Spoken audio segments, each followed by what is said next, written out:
schus of our learning should be a panacea. Just be for Shlema for Hannah, Sarah. Trust. Okay. We're going to start Yud Ches, and we're a little over halfway down. There's 2 dots there, so it's a quote from the Mishnah, Erev Yom Kippurim Shachris. Yeah, remember the last thing we learned was we're discussing the Kohen Gadol that possibly he never learned in his life. We said, how was that possible? He said, well, on the second base of Mikdash, we had a story where they had to pay for the kahuna. Okay. So now we say that Erev Yom Kippurim in the morning, they would stand him by the east gate and they would show him cows, rams, and sheep. So Tana, we have a brisa that says that they would also show him goats. The Tana did on my time like Tana Sirim. How come the Mishnah doesn't say goats? We're showing him the animals that he needs to use in the tomorrow's service. So he should know all the animals. One of them is goats. I would have answered this because the goat has the goatee, and that's easy to recognize. Or it doesn't say that. The Gemara says, "Kivan dal chet ka asu chol shadaite." Now, apparently there were 3 goats. There was the 2 goats that he did the lottery with, and then there was another goat for the Musaf. The problem is that the goat that he did the lottery with, that was a chatas, and the chatas is for the sins of the people. He takes a look at the chatas, says, the people did averas. Chol shadaite, he's going to be despondent. He's going to give up from this. We're never going to get atonement here. So, if that's the case, then you have a big problem. Because parnami al chaytu dasi. What about the par? The par he brought for himself, he brought for the kayanim. He also brought that was also a chatas. That was also for sin. So why did they show that to him? This is interesting because he needs to have confidence that he's going to get atonement in order for this to work. Sort of like a confusion over here. You think you walk into Yom Kippur, you're going to be like depressed and devastated. I don't know if we're going to make it. Chas v'shalom. It's not his approach. He needs to be confident that no, this actually works, and feel confident that no, we're going to get full atonement here.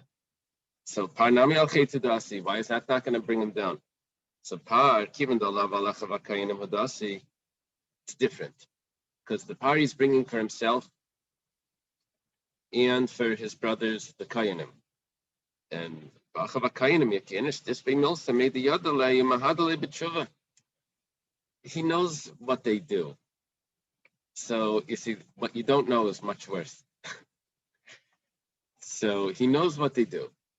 So he says, okay, look, we know what to do. We know how to deal with it. He goes over to them and he tells them to do tshuva. So there's a process there. But B'kula Yisrael la yada, but with everyone else, he doesn't know. I mean, how bad could it be? But whatever the case is, what he doesn't know is much worse. He feels like I just don't know. Ravina says, if your sister's son is a police or a tax collector, you see him in the street, don't go near him. He knows what's going on in the family finances and the family business. So you're not going to be able to avoid paying the tax. He's like, come on, I know what's going on. So he's a real problem. But other people don't know. So why are we saying this over here? We're saying that he knows what's going on with the kayanim. It's interesting. He knows, and therefore he feels more secure, and the kapara will come easier. Yeah. We want him to be serious, but we don't want him to be despondent. Okay, We said in the Mishnah that all 7 days they would not withhold any food or drink from him. They would let him eat whatever he wants. However, Erev Yom Kippur, Mem Chashecha, Erev Yom Kippur, towards evening, instead of here if you want, wait, wherever you want. So, Erev Yom Kippur, Mem Chashecha, the Mishnah says they would not let him eat a lot because that would cause him to fall asleep, and then falling asleep he could possibly become tummy, have a seminal emission, and it could become a balkari. Okay, Tanya, taught in a brisa. Rabbi Yehuda ben Nakusa Aimer.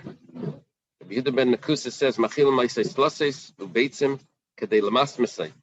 They would feed him flour with eggs, and that would empty out his stomach. Yeah, I don't know what that corresponds to today. Is that pancakes? Pancakes. Sounds like pancakes. So, and what was the point of that? Why did they need to empty out his stomach? He shouldn't need to use the bathroom in the middle of tomorrow's performance. You know, he's got a whole day. He's on show. He can't go in there and say, "Excuse me." Okay. Amrulai. They told to Rabbi Yehuda ben Nakusa, that's a problem. You see, if he eats things that is going to warm his body, then there's a concern that he's going to become tummy. He's going to have an emission. So eggs was one of the things that warms the body, and it's something that probably he should be avoiding. Okay, Tanya was taught in a brisa. Simcha Seimer Mishum Rab Meir. Simcha says in the name of Rab Meir. Simcha is a student of Reb Meir. So usually by a student, it doesn't say Misham. I'm not sure why it's Misham. Simcha's Amar, or Amar Simcha's Amar Reb Meir. That's what it would usually say. I don't know. Maybe it's different by Brises. Ein machil naisei lai abi, va'amri lai abavi, v'yishem afla yayin lavan. Okay, abi is an acronym. And Abavi is also an acronym. So for certain foods. Now, are we talking about here about a zav, or are we talking about the kain gadol? I'm not sure. In the next price, it's clearly talking about a zav. And the thing is like this: that there's two types of emissions. There's one emission that comes out from a man, and it could be caused by anything, by any external stimulus, something he ate, something he saw, something he exercised, then he becomes tummy. That's called tumas keri. Then there's a tumas zav that if it has any external stimulus, he's not a zav. Because we know what it came from. It came from something else. You ate this and you exercised that, or you did this. That's what caused the emission. So, what's the difference of Balkari and a Zav? A Balkari is Tameh for one day. He goes to the mikveh and he's clean by evening. A Zav, there's complications. If he sees once, yeah, he's Tameh for one day. On the second time within 2 days, he sees, even if it's in the same day, but a second time within 2 days, he sees consecutive days. He sees this emission, he's Tameh for 7 days. If he sees the third time within 3 days, then not only is he tummy for 7 days, he needs to bring a carbon afterwards as well. And also the mikveh that he uses needs to be a mayan, a spring. Yeah, it's a different, can't just be, a square pool or something. So, what happens during his 7 clean days is he has to make sure that he doesn't have any other emission, because that will, even if it's not a emission of a zav, even if it's just the emission of a balkari, but that will stop the 7 clean days to the extent that he needs to start over. So ein machilin, I say, they don't let him eat anything that would cause keri during his shiva nikiyim, during those 7 clean days, because he's going to have to start over. So ein machilin is le'aviv v'yeshem afli yayin lava, not white wine. So what is le'abi? Abi is le'estrik v'le'beitzim v'le'yayin yasin. You can't have an estrik. Not interesting. You can't eat estrik. can't have eggs, and you can't have old wine. Ba'amrila, there are those that say, Lay abadi, can't have this. These are also things that are warming. Lay esrig, lay beitzim, lay basar shamin, extra bays is fatty meat. Lay yayin yashin or old wine. All of these things are warming to the body. It can cause an emission. The yeshem ramafla yayin lavan, yayin lavan, maybe a sadam leitum, also not white wine, because white wine could bring a person to tumah. I don't have any explanation why white wine. I don't have an explanation for any of this. But yeah, there is something in halacha about white wine being better than red wine. Not for kiddush. For kiddush, there's something else. But the quality of white wine in halacha, there's a advantage to the white wine. For sure, when it comes to the bracha of a teiva meitiv, if you're drinking a red wine and a white wine comes, then that's considered a better wine. So yeah, someone told me, because there's less sulfites. White wine. Okay, Tanu Rabbanan was taught in a brisa. Yeah, the Gra doesn't have this beginning here. It says Zav Tailin Lay b'Meichel v'Lay b'Mini Meichel. Zav Tailin b'Meichel v'Chol Mini Meichel. A zav is if he has an emission, but he ate certain foods, then we can say that, you know what, he's not a real zav. He's just a balkari. So why is he having this emission? Because of the foods that he ate, and he was just tummy with tumas keri, which is just a tumah for one day. That's much lighter tumah. Elazar ben Pinchas Aimer Mishum Rabbi Yehuda ben Beseira. Yeah, I don't know Elazar. I'm not familiar with Elazar ben Pinchas. I'm familiar with Pinchas ben Elazar. But that's Mishum Rabbi Yehuda ben Beseira. Okay, that's we had. He says, "Ein machil le'sei le'chagvi v'le'gavim v'le'kol dvar ma'miviyim lidei tumah." You can't feed him. We spoke about it's going to break the 7 days, and I need to start over the count. These items, what are they? We have to see what they stand for. Leichagvi. What does that stand for? Leichalav, leigvina, no milk, no cheese. Leibeitzim, leyayin, no eggs and no wine. Can't feed him any of that. Gavim, what is gavim?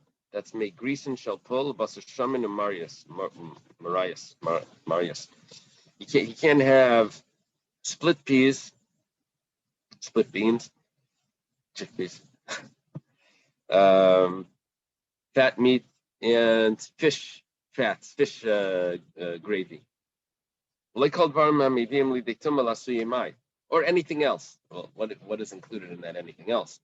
So it says, it's coming to include another brisa that has a list of another 5 things that he shouldn't be eating. There's 5 things that bring a person to impurity. And they are hashum, garlic, shechlayim, cress, that's the type of leafy, like lettuce or something like that. The chalag loigais. What's the translation there? Purslane. Oh, really?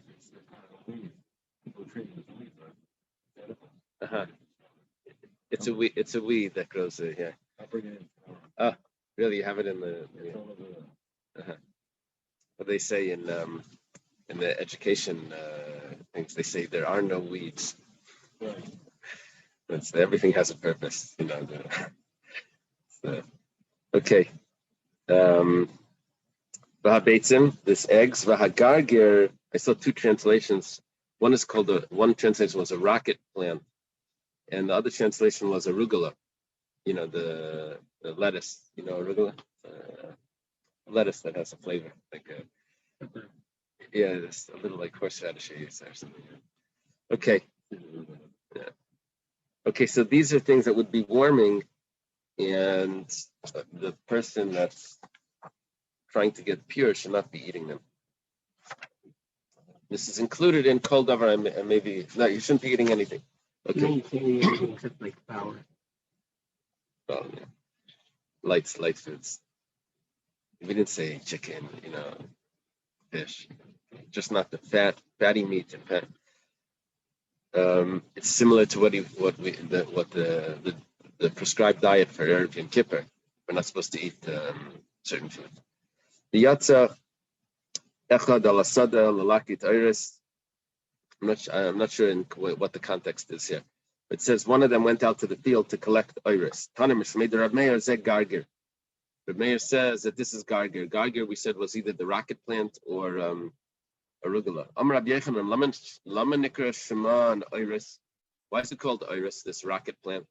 Shemiris says einayim, because it lightens up the eyes. Okay, sounds like it's healthy. Amar Rav Huna, hamaitzi gargir. If someone finds gargir, if you're able to eat it, then you should eat it. I don't know what it means if you're able to eat it. Maybe it means if you own it, or if it's ownerless, or if I don't know, if you have an appetite. You should just put it by your eyes. Amar of Papa begargira matzruna. That's talking about a gargir, the rocket plant that grows on the border of the property, where over there it doesn't have other things growing there, so it's able to it's like unchallenged. It doesn't have to fight with any other plants to get the nutrients. So that has its full flavor, full strength, full potency. Rav Gidl Amarav, this is common. Rav Gidl is a student of Rav. A guest in someone's house should not eat eggs. And because what would happen is he could have a mission, become a carry while he's sleeping. And it's going to go into the bed of the host.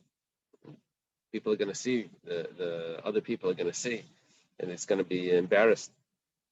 You shouldn't sleep in the garments of the owner of the house. Yeah. He puts like he goes to bed, he's cold, he puts his sweater over, take my kapata.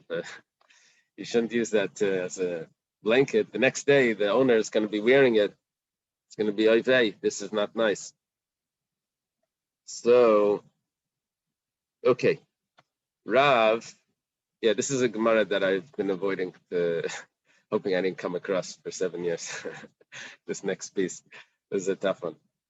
Rav, Kimikla Darshish, Machriz, Man Yaima. When Rav would go to Darshish, which was a place, he would say, is there a wife that's available for me for one day while I'm here?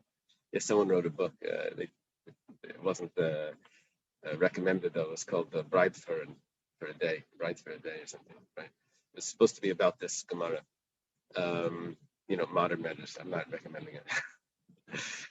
So, Man Yaima. He wants a wife just for one day because he's going to be away from his wife. He doesn't want to come to sin. So if he has a wife that's there, the Gemara is going to discuss how this is working, because he's definitely allowed to have two wives, right? This is before Rabbeinu Gershon. That's not an issue. The only thing that's going through my mind is like, how did the shidduch process go? If you would like to ask her, what are your hobbies? Okay. Rav Nachman, Rav Nachman, when he went to Shachnitziv, he would announce, who wants to be my wife for the day? These two, Rav and Rav Nachman. The problem is, Vatanya, Rabbi Elazar ben Yaakov Aimer, La Yis Adam Yishuv in Medina Zu, V'yelech V'yesi Yishuv in Medina Acheres, Shem Yizdav Guzei Etzel Zevenim, Tzach Neisei Achaisei, Va'av Neisei Bitei. I don't know how that works. Is that possible? Yeah, maybe. There's a huge problem here. If he goes to Shachnitziv or Darshish, and he marries a woman for a day, she gets pregnant, she has a child, Rav never shows up again. This child doesn't know the father or anything. Anyway, he goes to another city, he has a child over there. the children can end up marrying Yeah. each other. It's going to be the whole world can be filled with mamzerim because time is not wrong. oh, so we'll see what the answer. Yeah, there was a book, Sadia Weissman. I don't know if you ever read that. It was like a children's book. It was about this Yemenite family. They moved to Israel from Yemen, and they had a child. The child was taken away by a doctor to sold as for adoption. They told the parents that the child died. Anyway, the end of the story is after the whole thing was that the shidduch is made between this adopted child and his sister back in Bnei Brak, and how like it gets caught and the marriage gets stopped. Anyway, now you don't have to read the book. Okay, it was a good book actually. They were on a trip to Argentina. Yeah. They sat down and said, I have an aunt from New York. The woman said, I have an aunt from New York. They found out that their father had been in Venezuela, then he moved to New York, he had a family in Venezuela, left it. Then he moved to New York, had a family. They both ended up with students. So are they the brother sister? Yeah, So we have a story right here. and they were interested. Unbelievable. They're interested in each other. And I figured out that they had this common aunt. Wait a minute, it's not a mutual kind of aunt. That's the same. Unbelievable. Unbelievable. You hear this? So, is that, Did you hear the story? Were you able to hear? Oh, there was a trip with the university. This boy and girl are sitting next to each other, and they liked each other. One of them said, "Oh, I have an aunt in New York." The other says, "I have an aunt in New York." Turned out that the father had lived in Venezuela, had left the family, gone to New York, had another family there. It turned out it was brother and sister. Yeah. Yeah. Okay. Amri, the Gemara answers this problem with Rabbanan Kalislu. No, everyone's going to know. Each one is going to say, "Oh, my father is Rav, my father's Rav Nachman." They're not going to. This is not a confusion where they, the child's given up for adoption and they don't know who the family is. Everyone's going to know. He's wearing a name tag. V'amar Rava, we have another problem. You can't just walk over to a girl and say, "Will you marry me?" and then go to the town hall. You can't do that. You have to wait 7 days. If you propose, then it's possible that she has what's called dam chimud. Her excitement for the marriage could cause her to bleed, and that would mean that she's tamei nida. So she has to wait 7 clean days. So how does this work? He shows up. Anyone available for the day? There is no such thing. You have to wait 7 days. The Gemara answers, this is even more surprising. Rabbanan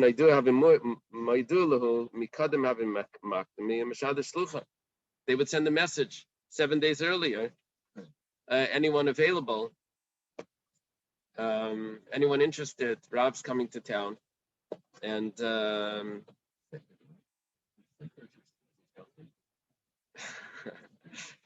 and anyone wants, so they could get clean for 7 days before.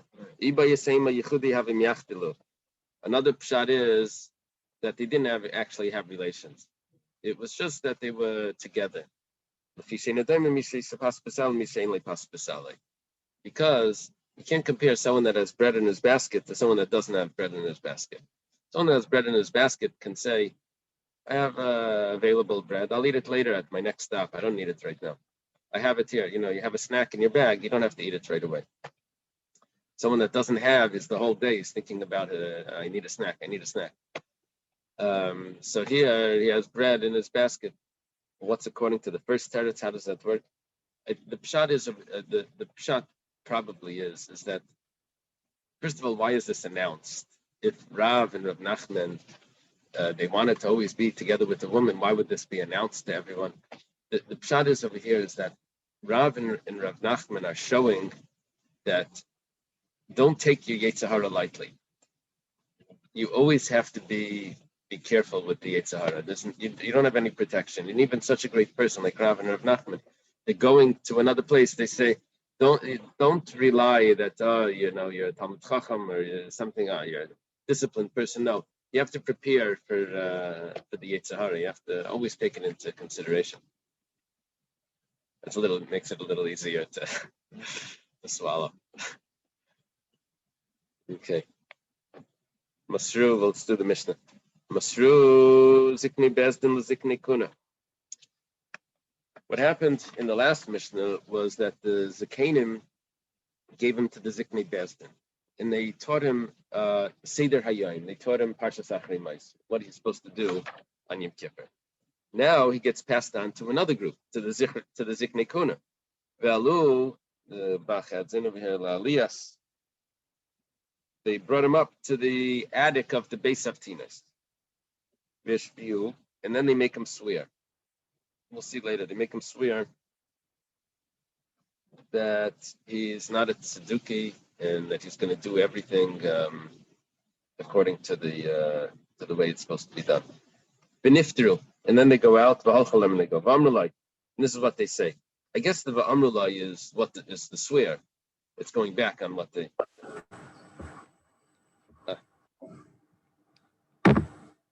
Morning. Amrulai is Ishi Kayin Gadol. Says Ishi Kayin Gadol, my master, the Kayin Gadol, Anu Shluchei Bezdin. We are the messengers of the Bezdin. V'ata Shlucheinu, and you are our Shliach, who Shliach Bezdin, and also a messenger from the Bezdin. Who's saying this? This is the Ziknei Kuna. Mashpiyan anu alacha. We are administering an oath to you. B'misha shachan shmei b'bayis hazeh, by the one that his name dwells in this house, the Eibishter. That you don't change anything from the way we told you how this is supposed to be performed. And he goes to the side and cries, and they go to the side and cry. You have to see why. The Gemara will explain. Okay, now we're talking about a Erev Yom Kippur. It's the night of Yom Kippur. If he's a chacham, so he starts to expound on the Torah. But if he's not a Talmud Chacham, then Talmid Chacham darshan lefanav. They bring in speakers. Talmid Chacham, they give him speeches. If he knows how to read, if he's accustomed to reading, so Kaira, then he would read.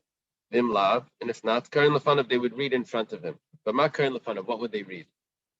Be'iyov or Be'ezra b'divrei Yamim. They would read the books of Iyov and Ezra and Divrei Yamim, the Chronicles. Those are considered more interesting, and he's not going to fall asleep.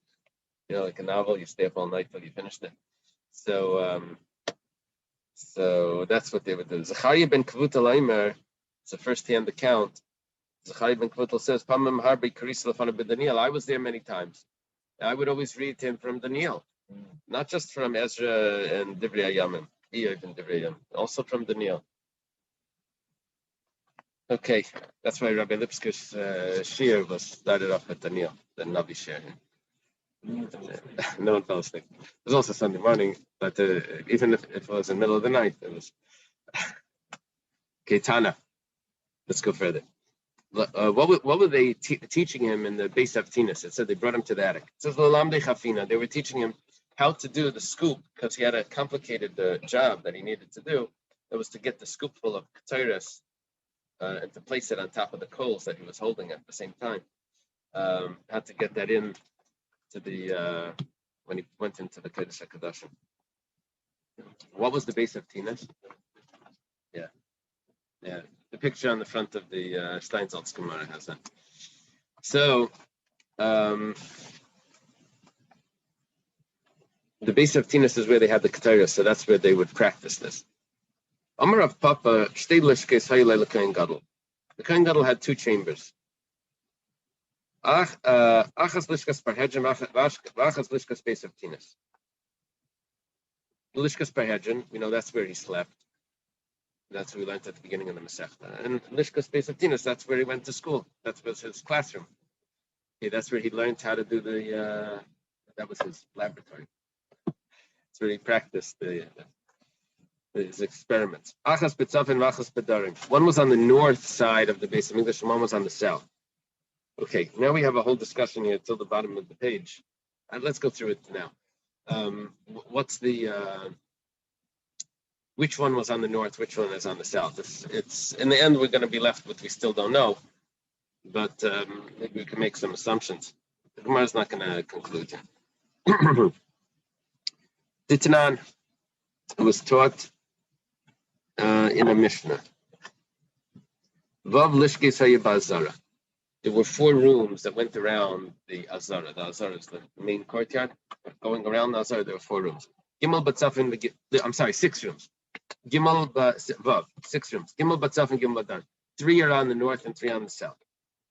Shebedarim, what were the rooms on the south? Yeah, we say with the second one that we're discussing. We don't go back to the first. Shebedarim was lishkas melach, lishkas parva, lishkas madichin. The room of salt, the room of parva, and the room of washing. Lishkas melach, what does it mean, the room of salt? Sheshamay nice melach lekarban, that's where they kept the salt for the sacrifice. They salted the sacrifices. One of the reasons we have salt on the table is to commemorate that. Lishkas parva, what was that? Sheshamay malchim iris kachim val gaga yabes tefila l'kain gadol b'yom kippurim. That's where they salted the skins of the karbanos because the hides would get tan. They could turn it into leather, so they would put it into the salt that they had in this room. It wasn't salt for karbanos; it was salt for the tanning. And on its roof was a mikvah on the roof. How'd they get the water up there? Some places it says that it was like magic. Rainwater. And rainwater, that's a good answer. Didn't rain a lot though. Other one is with water pressure, with the hydraulics. It gets raised on a adjacent mountain, and they can get the water back up to the same height. Right? You know how they do that? Like the way the toilet works. Okay. Lishka samadichin. The washing one. Shamaya madichin kirvei kachim. Over there, they would wash the innards of the sacrifices. And over there was also a tunnel, probably, how does it work, a tunnel? It means a bridge that would get you up to the roof of the base of Parva. Gimel Shebetzafin, what's on the north? Lishkas Eitz, a room that had wood. Lishkas Goyla. This was, I think they said, this is where they left when they went into exile. Lishkas Gazis sounds like stones, cut stones. Lishkas Eitz, Amar Rebbe Elazar ben Yaakov, Shechachti Maya Mishameshes. This is the second time we're hearing this from Rebbe Elazar ben Yaakov. Right? He said it before, he didn't know what the 4th room was in the Ezras Nashim. Remember? And then Abba Shaul came in and told him. Yeah. Isn't there a rule of how many things you're allowed to forget? So, Mishnase Kavanaki, whatever he knows, that this would fit together. He always has to be exact. So, even if he is Mishnase Kavanaki, if he didn't know 100%, he would say, I don't know. Abba Shaul says, Lishkas kain gadlai sa'chirei shteyim, begag shloshtem shava. He's not telling us what it is. He just says that the Kohen Gadol had a room behind that, and the roof was equal. This is on the north. So one of the Kohen Gadol's rooms is on the north. Lishkas Hagoyla, Sham Hayabar Hagoyla V'Agalgal Nasan Alav Misham Aspikamayim L'Chol Azara. Not Goyla that this is where they were exiled. Goyla means a wheel that they were able to get water out of a well, because they had a wheel that could wind it up. Lishkas Agazis, stones, cut stones. Shami Sanhedrin Shal Yisrael Yoshim V'Danas Kayanim. Misha Yapasol Yalev Shchem Masatev Shchem V'Yatzav Hadach Leishleinim Tzvay Shleinim Tzvay Psol Yalev Shvanim Masatel Levanim Minichnas Misham Semecha V'Kayanim. Very surprising function that the Lishkas Agazis had. Gazis over here, Gazis means cut stone, but over here it's saying that this is where the Sanhedrin was, and it may be translated also because the Sanhedrin was decisive. But they would what were the questions that were coming to the Sanhedrin? If a person is puzzled that he shouldn't be a kohen. Very surprising. Because this they could do for homework. It's not like like a Sanhedrin, everyone's sitting and discussing. This is someone that's going to sit by a computer and do research on the person's background. But what would happen if he was puzzled? He would put on black and he would leave. And if he was found that he's kosher, he would put on white and he would go inside and he would serve. Yeah. The surprise here is more like it doesn't sound like an everyday activity. I would assume this would happen. It would come up. It would be an issue. Okay, now achas bedarim. We have to go back to what were the rooms that were on the. Oh, we said this was achas betzafin. Why? Because on the tzafin we had one room of the Kohen Gadol. Abba Shaul told us. One room was on the south. The Tanan, Shiva Sharim Hayabazara, 7 gates. Gimel Batzafin v'Gimel Badarim. V'Echad b'Mizrach. Now we're not talking about rooms anymore, we're talking about gates. There were 3 gates on the north, 3 gates on the south, and 1 in the east. Shabadarim on the south, here we don't do either. We skip the east. We just take the middle one to start with. Shara Adlaka, Sheni Lai Shara Karban, Shlishi Lai Shara Mayim. Okay, those are the 3 gates. Shabbat Mizrach is Shar Nicanor, that we know familiar. The Nicanor was the copper doors, the miracle. There were 2 chambers on the side of these big doors. One on the right, one on the left. One was the person that would dress the Kohanim, and one was the Eisei Chavitin. They would make the bread, the loaves for the Kohen Gadol's korban. Shevet Safain, it was called Chaviti Kohen Gadol. On the north was Shar Nitzitz, Binyan Achsadrahaya. What's the Bach? Ukmin Achsadrahaya. It was like a portico, like an overhang, like a colonnade. This Valiyah B'nai Al Gaba, it had an attic. B'sham Kohanim Shemrim Mamayla V'im Milmata. Over there, the Kohanim would watch from on top, and the Levium were down below. Shalapnimi Meno Hachel. The Chel was within it. I don't know how that would work.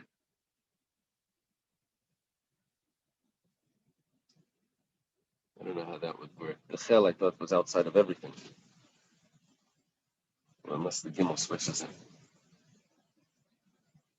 Yeah, that's easy. The Bach takes it out. Okay. That resolves the complication. Okay. Sheni lay shar carbon, Shlish lay shar besamaiket. Next to it was the shar carbon, and next to it was the shar besamaiket. We learned a lot about that before. Betanya was taught in a brisa. Chamish tvilais. Basar kiddushin tayvel Kohen Gadol makadosh by bayay. The Kohen Gadol needed to go to the mikveh 5 times that day. Yeah, my kids would say they have raisins because after the bath they look at their fingers and they like they're waterlogged. They have raisins. So he goes to the mikveh 5 times, and v'kulam b'kodesh, all of them are in the holies, in the kodesh. That means mamash in the azara. Al gag beis parva, on the roof of the beis parva. Chutz mizu shaisa b'chol, except for the first one, which that was it b'chol. Al gab b'shar amayim, it was on top of the gate of water. B'tzad l'shkasei haisa. That's what we were looking for. It was on the side of his chamber. And where was the shar amayim? That was on the darim. Right? There was the Shara Adlaka, Shara Karban, and Shara Mayim. So on the south, he had a room over there as well. We have 2 sources. We have a source for each of his rooms. The first one told us that he has a room. Abba Shaul told us his room on the north. Now we hear that he has a room on the south, close to a mikveh. Now the Gemara discusses this. V'layadani lishkas parhedrin b'tzafin lishkas beis avtinas b'darim lishkas beis avtinas b'tzafin lishkas parhedrin b'darim.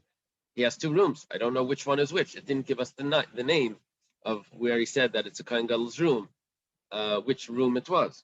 Mistabra, it's logical. The lishkas parhedrin b'darim, that the lishkas parhedrin would be on the south. Why? My hava b'darim hava my taima maktim koi. He wakes up early. Mesachas raglav. He goes to the bathroom. B'tavel. He goes to the mikvah. To have the convenience of a mikvah right next to your bedroom is great. He goes to the north. He goes to his classroom. Right, where he's going to practice the scooping of the ketores. Then he goes to the Beis Hamikdash. He does the Avaida the whole day. Remember, he had to do the Avaida. That's what we learned. Lebahadi Panya, I guess towards evening. Madu Aleh.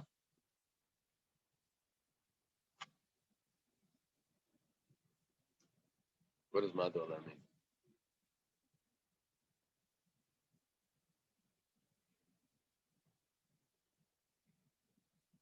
I'm not sure. V'hadar Azal Ledarim. He goes back to the south. V'tavel. He goes to the mikveh again at night. V'nayach. He goes to bed.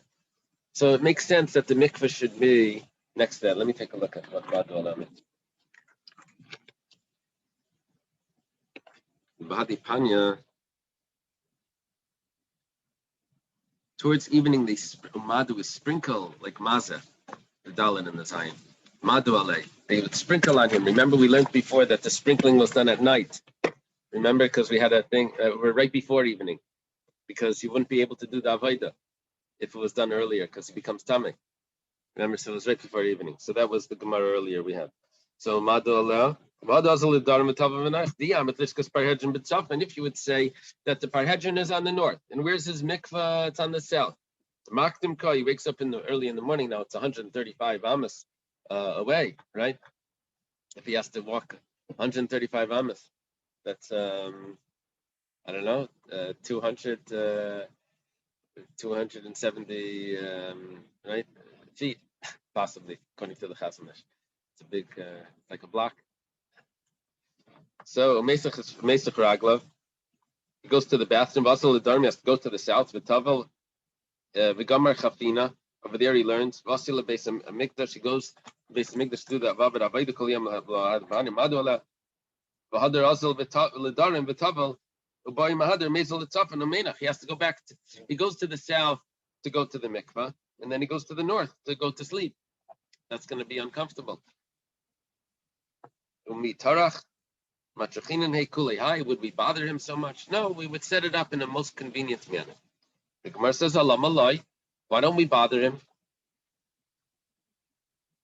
Why don't we bother him a lot? We should make it complicated, uncomfortable for him. Maybe if he's a tzeduk, he's going to say, I don't need all of this. Let me get out of here. Maybe we don't want him to be haughty. We set him up like in a presidential suite. He's going to think like he doesn't have to be humble. He has everything. No, we make him work. If we don't say this, why don't we put all the rooms together and make it really comfortable? Obviously, we don't want him to be that comfortable. Or else maybe you should do everything in one room. So obviously, we want to put a little effort onto him, and therefore we don't have any proof of where each room is. Okay, let's leave it over here. Have a good day. Okay, thank you very much. Lag Baimer. Yeah. Good night. Yeah, we have to be careful. This afternoon, or this evening, we can't sit before we count. We avoid saying tonight's Lag Baimer because it's could be accounting. Thank you. Thank you. Tonight's a bonfire.